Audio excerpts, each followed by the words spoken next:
24 এবং 71-কে মুখোমুখি দাঁড় করানোতে কার লাভ কার ক্ষতি? 24 আর 71-এর মালিকানাই বা কার?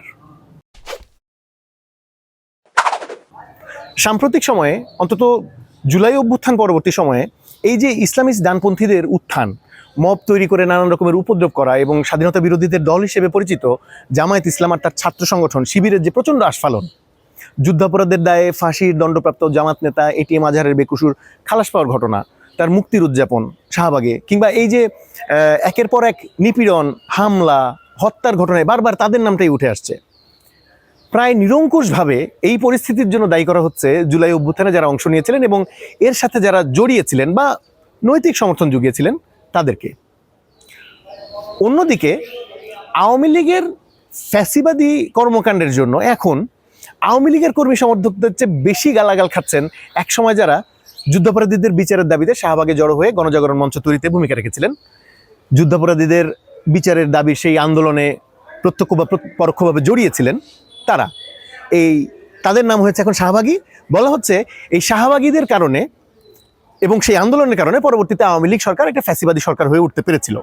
শাহবাগের সমর্থনেই সরকার একটা একরোখা বন্দোবস্ত করার সুযোগ পায়, যে কারণে পরের প্রায় এক যুগ ধরে বাংলাদেশে গণতন্ত্র থেকে স্বৈরতন্ত্র কায়েম করা সম্ভব হয়েছিল, যার যবনিকা পতন হয়েছে 24-এর গণঅভ্যুত্থানের মাধ্যমে।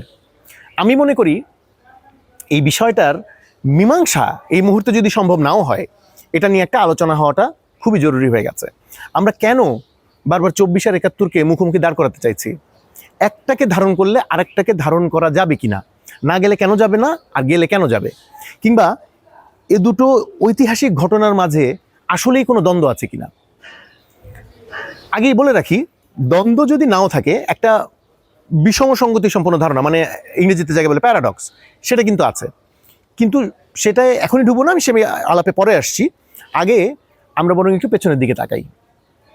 এই যে বাংলাদেশ নামের যে ভূখণ্ডটাকে আমরা আমাদের দেশ বলি, যে দেশের পাসপোর্ট হাতে নিয়ে বিদেশে যাবার আগে এয়ারপোর্টের লবিতে বসে টিকিট সমেত একটা ছবি তুলে ফেসবুক ইনস্টাগ্রামে পোস্ট করি, যে দেশের ক্রিকেট টিম মানে ছেলেদেরটা বারবার গোহারা হেরে গেলেও তাদের পক্ষ আমরা ছাড়ি না, যে দেশটায় নিজের মায়ের ভাষায় কথা বলি, প্রেমের কবিতা লিখি, প্রেম করি, যে দেশের রাজনীতির দুরবস্থা দেখে আমার আই হেট পলিটিক্স লেখা ফেসবুক প্রোফাইল থেকেও একটা রাজনৈতিক পোস্ট শেয়ার করি, কিংবা যে দেশের সস্তা শ্রমের সুযোগ সুবিধা নিয়ে শিল্প কারখানা গড়ে তুলি এবং কপাল ভালো হলে অঢেল টাকা কামাই করি এবং তার একটা বড় অংশ সেই দেশ থেকে পাচার করে অন্য কোনো দেশে সেকেন্ড হোম বানাই, কিংবা সুযোগ পেলে বৈধ বা অবৈধ যে কোনো উপায়ে দেশ ছেড়ে অন্য কোথাও মাইগ্রেট করতে পারাটাকে জীবনের সেরা সফলতা বলে মনে করি। সেই দেশটাকে, বাংলাদেশকে, একদিন স্বাধীন করতে হয়েছিল মুক্তিযুদ্ধ করে। আমাদের মুক্তিবাহিনী পশ্চিম পাকিস্তানের হানাদারদের সঙ্গে 9 মাস রক্তক্ষয়ী যে লড়াইটা লড়েছিল, সেই মুক্তিবাহিনী কিন্তু দেশের সাধারণ মানুষ, মানে তখনকার দিনের বিশ্ববিদ্যালয়, স্কুল কলেজের ছাত্রছাত্রী, কৃষক, শ্রমিক, তাদের ছেলে মেয়ে, এদেরকে নিয়ে তৈরি হয়েছিল। আমরা যেন এই কথাটা ভুলে না যাই যে এই মুক্তিযুদ্ধ একটা জনযুদ্ধ ছিল এবং সেই যুদ্ধে বাংলাদেশের জমিনে আমাদেরই বাপ চাচা, মামা, কিংবা মা, খালা, ফুফু, নানা নানি, দাদা দাদি, এদের রক্ত মিশে আছে। মানে বাংলা পরীক্ষায় পাশ করার জন্য যে রচনা মুখস্থ করি তার লাইনের মতন শোনাতে পারে, কিন্তু এই কথাটা তো সত্যি যে এর মধ্যে অসংখ্য দীর্ঘশ্বাস আর চোখের পানির ইতিহাস লুকানো আছে এবং এই ব্যাপারটা আপনাকে একটু সময় নিয়ে অনুভব করতে হবে। বাংলাদেশে 1971 সালে যে কয়টা পরিকল্পিত গণহত্যা হয়েছে তাতে যারা মারা গেছে তারা কিন্তু এদেশের সাধারণ মানুষই ছিল। অন্যদিকে 24-এর গণ অভ্যুত্থান এটাও কিন্তু একদিন, 10 দিন কিংবা 1 মাসের ক্ষোভের ফসল না, বরং 15 বছর ধরে আওয়ামী লীগ যে একচ্ছত্রভাবে একটা আধিপত্য কায়েমের জন্য অসম্ভব রকমের অমানবিক, নিষ্ঠুর এবং প্রচণ্ড রকমের দুর্নীতিগ্রস্ত একটা মাফিয়া কায়দার সিস্টেম তৈরি করে ফেলেছিল অত্যন্ত নির্লজ্জ সফলতার সাথে, এই গণ অভ্যুত্থান কিন্তু ছিল সেটারই চূড়ান্ত পরিণতি। বাংলাদেশে মুক্তিযুদ্ধের চেতনার নাম দিয়ে একনায়কতন্ত্র কায়েম করার ক্ষেত্রে যাকে যাকে এবং যেভাবে কেনার দরকার পড়েছে শেখ হাসিনার সরকার তাদেরকে ঠিক সেইভাবেই কিনে কেটে রেখেছিলেন। আপনি গণমাধ্যম বলেন, গণমাধ্যমের মালিক বলেন, সাংবাদিক বলেন, বুদ্ধিজীবী বলেন, আমলা বলেন, শিক্ষক বলেন, ব্যবসায়ী বলেন, রাজনীতিবিদ বলেন, কিংবা রাজনৈতিক দল বলেন, এমনকি ডানপন্থী ইসলামিস্টদের পর্যন্ত হাসিনা কিনে রেখেছিল যাতে কেউ তার বিরোধিতা না করে। বিরোধিতা করেও নি। এই যে হেফাজতে ইসলাম এখন এত ফুটেজ খাচ্ছে, এত লাফাচ্ছে, এরা কিন্তু 24 তারিখ পর্যন্ত কওমি জননী হাসিনার কোলে চড়ে বসেছিল। সেই সময়ে সরকারকে সমর্থন জুগিয়ে এসেছে, রেকর্ড তো আছে, আপনারা চেক করে দেখেন। শেষ পর্যন্ত হাসিনা সরকারের বিরুদ্ধে তাহলে রাস্তায় নেমেছিল কারা? ছাত্র আর জনতা। তাদের যৌথ অভ্যুত্থান, তাদের জীবনের সৎকায় একটা পর্বত প্রকাণ্ড স্বৈরতন্ত্রের পতন ঘটানো সম্ভব হয়েছিল। এবার বলি 24 না 71। এই যে একটা মারাত্মক ক্যাচালের প্রশ্ন, যেটায় ঠিকঠাক ব্যালেন্স করে উত্তর দিতে না পারলে আমি অথবা আপনি, আমরা যে কেউ জামাত শিবির রাজাকার ট্যাগ খাবো, অথবা ফ্যাসিস্ট লীগ শাহবাগী কিংবা স্বৈরাচারের দোসর ট্যাগ খাবো। এই ঝুঁকিটুকু স্বীকার করেই আমরা বরঞ্চ এই প্রশ্নটার উত্তর খুঁজি। এর উত্তর হচ্ছে দুটোই, এবং এদের মাঝে কোনো বিরোধ নেই, কোনো বিরোধ থাকার সুযোগও নেই। হ্যাঁ, 71-এর জনযুদ্ধ এবং 24-এর গণ অভ্যুত্থান, এই দুটি শব্দ থেকে আপনি যদি জন এবং গণ এই দুটো ধান নেন এবং তারপর একটা মন লাগিয়ে দেন, সেটা করলে যে দেশের জাতীয় সঙ্গীতের প্রথম লাইনের আভাসটা পাওয়া যায়, অর্থাৎ ভারত, বাংলাদেশের এই দুই ঐতিহাসিক ঘটনায় প্রত্যক্ষ এবং পরোক্ষভাবে ভারতের নামটা জড়িয়ে থাকা ছাড়া এদের ভেতরে কমন পড়ার মতন প্রশ্ন খুব একটা নেই। কেননা 71 বাংলাদেশের স্বাধীনতার লড়াই, আর 24 সেই স্বাধীন বাংলাদেশের জনবান্ধব, জনকল্যাণমুখী, মানবিক এবং একটা সত্যিকারের অন্তর্ভুক্তিমূলক বৈষম্যহীন গণতান্ত্রিক রাষ্ট্র হয়ে উঠবার লড়াই। এই দুটো ঐতিহাসিক ঘটনাই অপশক্তির হাত থেকে মুক্তিকামী মানুষের লড়াইয়ের ফল। যদিও এই দুই ঘটনাকে এক করে দেখার চেষ্টা করা হচ্ছে, কিন্তু এক করে দেখার কোনো সুযোগ নেই, পাশাপাশি কিংবা মুখোমুখি করার তো সুযোগ নেই।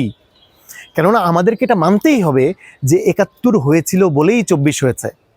বরং এই মৌলিক প্রশ্নটা আপনি করতে পারেন যে 71 হবার 53 বছরের মাথায় কেন একটা রাষ্ট্রকে সার্বভৌম এবং গণতান্ত্রিক রাষ্ট্র হয়ে উঠতে আরেকটা 24-এর দরকার পড়ে? গলতটা কোথায়? কেন এরকম হচ্ছে? কেন 24-কে হতে হয়েছে?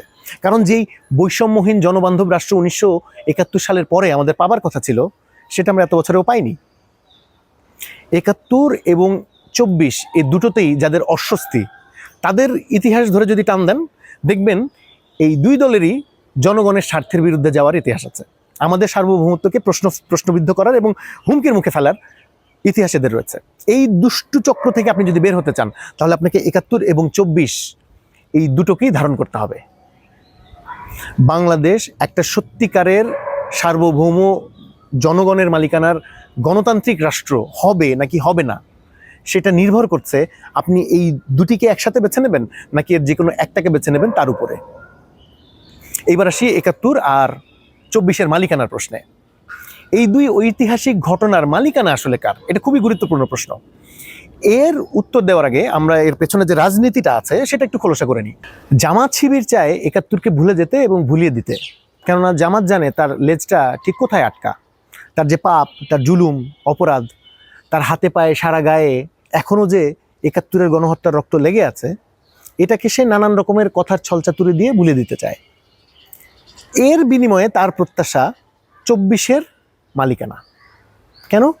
কারণ এখনকার এই পরিস্থিতির বিবেচনায় 24-এর মালিকানা তার হাতে গেলে আওয়ামী লীগকে রাজনৈতিকভাবে ধরাশায়ী করতে সুবিধা হয়।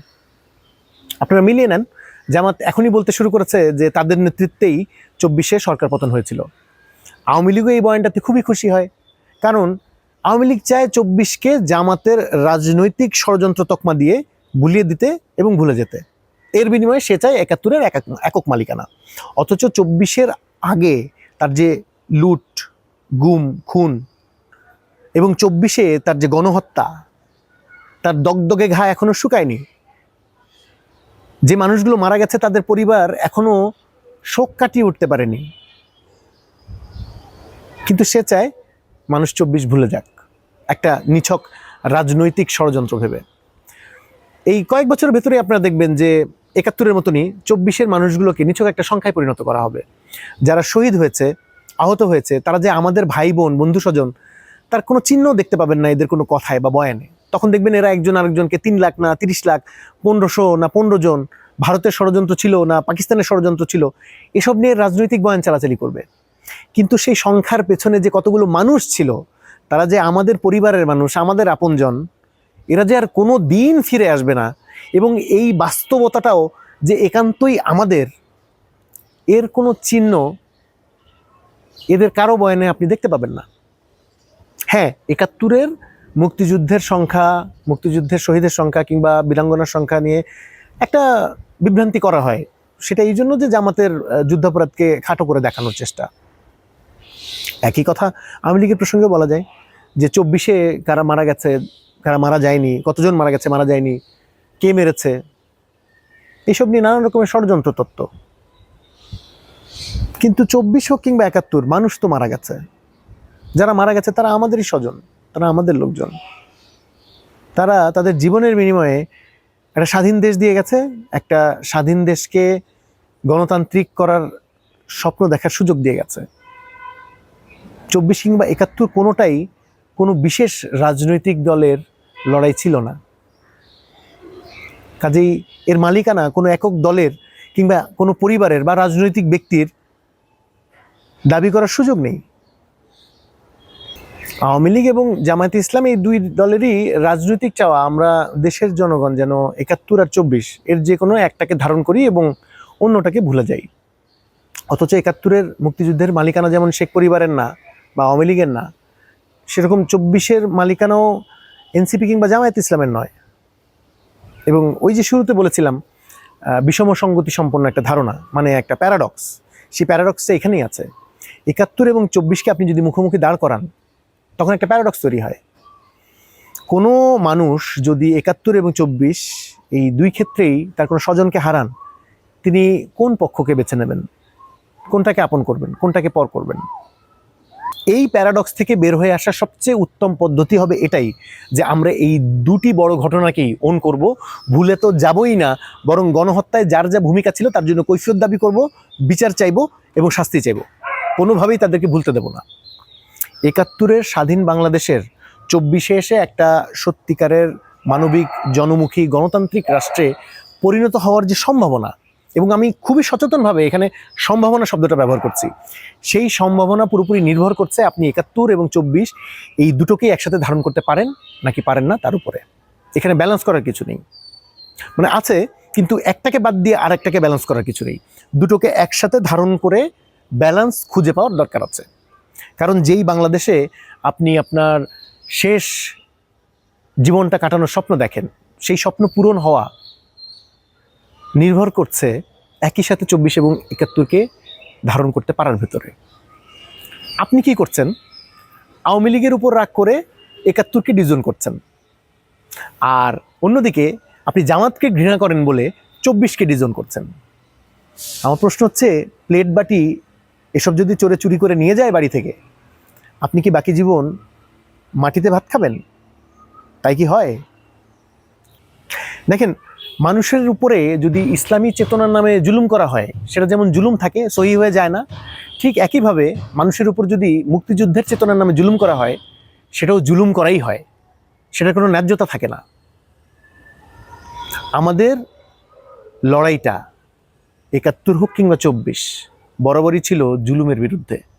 এই কথাটা কোনো দিন ভুলবেন না।